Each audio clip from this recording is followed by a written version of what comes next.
बर्तमान समय रे पाणीपाग विभाग लाटेस्ट खबर अनुजाई आज आभ्यंतरण ओडिशा रे प्रबल शीत आभ्यंतरण ओडिशार किछि अंचल रे सर्वनिम्न तापमात्रा ह्रास पाइबा संभावना रही फलस्वरूप केतेक स्थान रे पहली शीत पड़ी पारे।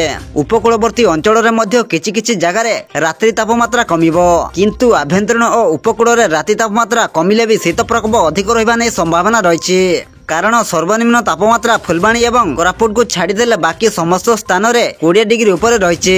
तेबे आसंतु पाणीपागर संपूर्ण खबर उपर नजर पकाइबा किंतु ता पूर्व वीडियो को गोटे लाइक करंतु एवं वीडियोटी को आपण मानक सांगसाथी मानक अधिक रु अधिक मात्रा शेयर करंतु। जदि आम चैनल रे आपण प्रथम थर वीडियो देखुछंती ताहले एबे ही चैनल को सब्सक्राइब करी पाखरे थिबा बेल आइकन को प्रेस करी ऑल नोटिफिकेशन को ऑन कर रखंतु जहा द्वारा आगो को पाणीपाग संबंधी लेटेस्ट अपडेट आपण माने सर्वप्रथम आम चैनल माध्यम रे पाई परिबे।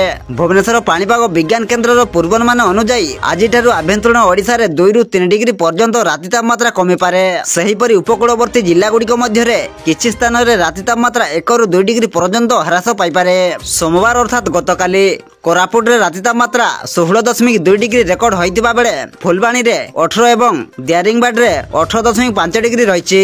सेहीपरि पारादीप रे सर्वनिम्न तापमात्रा 27.2 डिग्री, पुरी रे 27.4 डिग्री, बालेश्वर रे 25.5 डिग्री, चांदबाली रे 25.8 डिग्री, भुवनेश्वर रे 25 डिग्री एवं कटक रे 23 डिग्री रही। उत्तर गांगे पश्चिमबंग एवं यार पार्श्ववर्ती अंचल रे एक लघुचाप क्षेत्र सृष्टि होइछि। यह उत्तर उत्तर पूर्व दिगरे गति करुछि हेले आगामी 12 घंटा मध्य रे विशेष घनीभूत होबार संभावना नहीं। सृष्टि लघुचापर प्रभाव ओडिशा पर पड़िबो नाही बोली पाणीपाग विभाग पक्षरु आकलन करा जाइछि।